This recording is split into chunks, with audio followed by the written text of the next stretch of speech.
এই মুহূর্তে আমরা রয়েছি একটা দারুণ জায়গায়, সেটা হচ্ছে ইছামতি নদীর উপরে যে ঝুলন্ত ব্রিজটা আছে, আমরা ঠিক সেখানটায় রয়েছি। মানে দুই বাংলার মধ্যবর্তী অঞ্চল দিয়ে বয়ে যাচ্ছে ইছামতি নদী, আমরা সবাই জানি। বর্তমানে ইছামতির রূপ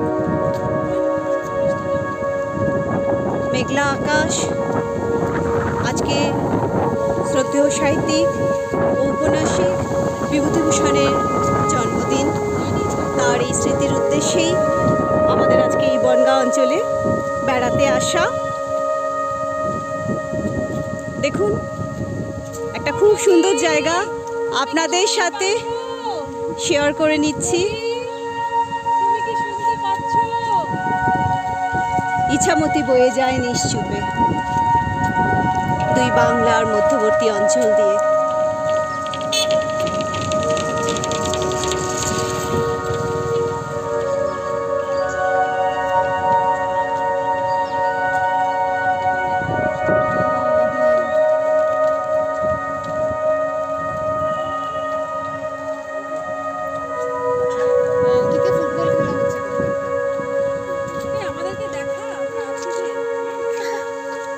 রয়েছে আমার বন্ধুরা অনিন্দিতা, অপর্ণা, দাদা আর আমার হাজব্যান্ড।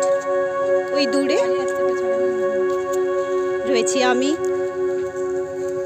ক্যামেরার পেছনে।